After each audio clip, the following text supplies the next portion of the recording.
بالله من الشيطان الرجيم. بسم الله الرحمن الرحيم. أتى أمر الله فلا تستعجلوه سبحانه وتعالى عما يشركون.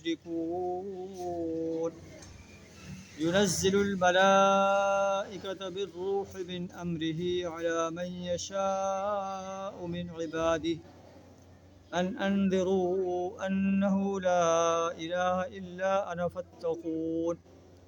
خلق السماوات والأرض بالحق تعالى عما يشركون. صدق اللہ العظیم. سورہ النحل کی 3 آیات آپ کے سامنے تلاوت کی. ان کا ترجمہ کچھ اس طرح ہے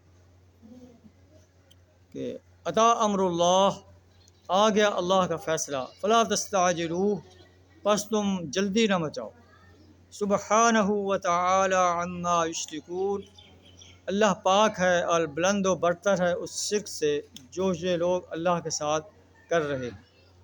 ينزل الملائکۃ بالروح من امرہ، اللہ فرشتوں کے ذریعے اپنے وحی نازل فرماتا ہے، علی من یشاء من عبادہ، اپنے بندوں میں سے جس پر چاہتا ہے، ان انذروا، اس ہدایت کے ساتھ کہ انہیں آگاہ کر دو انسانیت کو، انہ لا الہ الا انا، اللہ کے سوا کوئی معبود نہیں، صرف اللہ ہی وہ ایسی ہستی ہے جو پرستش کے لائق ہے، بندگی اور غلامی کے لائق ہے، اطاعت کے لائق ہے.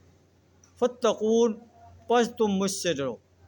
خلق السماوات والارض بالحق، اللہ نے آسمان و زمین کو حق کے ساتھ پیدا فرمایا ہے. تعالی عما یشرکون، وہ بہت بالا و برتر ہے اس شرک سے جو لوگ کر رہے ہیں. تو سورہ النحل مکی صورت ہے، مکہ مکرمہ کے اندر نازل ہوئی. جو صورتیں مکہ مکرمہ کے اندر نازل ہوئی ان میں توحید و رسالت اور آخرت پر بڑے مدلل انداز سے بیان فرمایا گیا. تو اس صورت میں بھی جو ہے یہی باتیں بیان فرمائی گئی ہیں. اور صورت کا آغاز جو ہے یہ خبردار کر رہا ہے کہ قریش مکہ جو ہے نبی صلی اللہ علیہ وسلم سے جو ہے کوئی مطالبہ کر رہے تھے، یا عام طور پہ مطالبہ کرتے تھے کہ ہم پر کوئی عذاب لے آ جس کی تو ہمیں دھمکی دیتا ہے. تو اللہ فرماتا ہے کہ اللہ کا فیصلہ آ پہنچا ہے، تم اس کے لیے جلدی نہ مچاؤ، اللہ پاک ہے اس شرک سے جو تم کرتے ہو. اللہ اپنے بندوں میں سے جس پر چاہتا ہے اپنی واحد کو نازل فرماتا ہے. تم یہ کہتے ہو کہ واحد جو ہے کسی بڑے سردار کے اوپر آنی چاہیے تھی، یہ اللہ کی ڈسکریشن ہے، تمہاری ڈسکریشن نہیں ہے. اللہ نے آسمان و زمین کو حق کے ساتھ پیدا کیا ہے، اور یہ اس بات کی گواہی دے رہے ہیں کہ ایک اللہ ہی ہے جو پوری کائنات کے نظام کو کنٹرول کر رہا ہے، اور انسان کا، جن کا، فرشتے کا اس میں کوئی حصہ نہیں. تعالی عما یشرکون، اللہ بلند و برتر ہے اس شرک سے جو یہ لوگ کر رہے ہیں. خلق الانسان من نطفۃ فاذا هو خصیم مبین، اللہ نے انسان کو ایک نطفہ سے پیدا کیا، بس وہ بڑا جو ہے جھگڑالو بن گیا ہے، اور اللہ کے بارے میں جھگڑے کرتا ہے کہ اللہ کے سوا بھی کوئی ایسی ہستیاں ہیں جو ان کی حاجات کو پورے کرتی ہیں، جو ان کی مشکلات کو حل کرتی ہیں، حالانکہ ایسی کوئی ہستی موجود نہیں جو ان کی مشکلات کو حل کرتی ہو. اللہ فرماتا ہے کہ انسان اپنی تخلیق پر غور کرے کہ اس کی تخلیق جو ہے کتنے ایک غلیظ پانی سے ہوئی ہے، اور اللہ کے مقابلے میں وہ کھڑا ہو کر اللہ کے شریک ٹھہراتا ہے. والانعام خلقها لكم فيها دفء ومنافع ومنها تأكلون، اللہ نے تمہارے لیے جانور پیدا کیے جن میں تمہارے لیے پوشاک ہے اور خوراک ہے اور بہت سے فائدے ہیں. وَلَكُمْ فِيهَا جَمَالٌ حِينَ تُرِيحُونَ وَحِينَ تَسْرَحُونَ، اس کے لیے تمہارے لیے جمال ہے جب تم انہیں چرانے کے لیے صبح باہر لے جاتے ہو، شام کو واپس لے آتے ہو. تو وہ لوگ جو دیہاتوں میں رہتے ہیں، جانور جو ہے ان کے لیے جو ہے ایک ٹھاٹ باٹ کا ذریعہ ہوتے ہیں کہ یہ بڑا انسان ہے. وَتَحْمِلُ أَثْقَالَكُمْ إِلَى بَلَدٍ لَمْ تَكُونُوا بَالِغِيهِ إِلَّا بِشِقِّ الْأَنفُسِ، تمہارے لیے وہ بہت سے بوجھ جو ہیں وہ اٹھا کر لاتے ہیں ایسے مقامات سے جہاں تک تمہارا پہنچنا جو ہے بڑا مشکل ہوتا ہے. ان ربکم لرؤوف الرحیم، بے شک تمہارا رب جو ہے بڑا شفیق ہے، بڑا مہربان.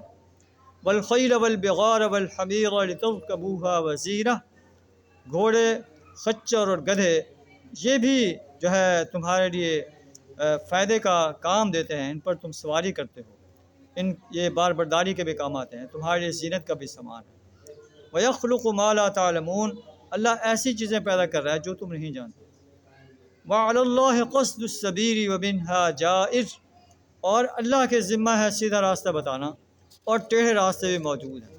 وَلَوْ شَاءَ لَهَدَاكُمْ أَجْمَعِينَ، اللہ اگر چاہتا تو تمام انسانوں کو ہدایت پر لے آتا۔ تو اللہ نے یہ نعمتیں بیان فرمانے کے بعد کہ یہ ساری نعمتیں میں نے انسانوں کے لیے پیدا کی ہیں، اور انسان کو اپنی بندگی کے لیے، اپنی پرستش کے لیے، اپنی غلامی کے لیے، اپنی اطاعت کے لیے پیدا کیا ہے، اور اس کے لیے ہم نے جو ہے اپنے رسول بھیجا ہے جو انہیں بتاتا ہے کہ ضلالت کا راستہ کون سا ہے اور ہدایت کا راستہ کون سا ہے۔ یہ ہدایت اور ضلالت کا راستہ بتانا جو ہے ہمارے ذمہ ہے۔ ہم نے نبی صلی اللہ علیہ وسلم کو بھیج کر، اپنے رسول صلی اللہ علیہ وسلم کو بھیج کر یہ فریضہ جو ہے تمام کر دیا ہے۔ اب یہ قریش مکہ اور ان پورے قرآن چونکہ آفاقی کتاب ہے، ان انسانوں کے اپنے اختیار میں ہے، چاہے تو وہ ہدایت کا راستہ اختیار کریں، چاہے ضلالت کا راستہ اختیار کریں، لیکن ان کو حساب دینا پڑے گا۔ اللہ سے دعا ہمیں اس کتاب انقلاب سے ہدایت حاصل کرنے کی توفیق عطا فرمائے۔ وآخر دعوانا الحمد للہ رب العالمین۔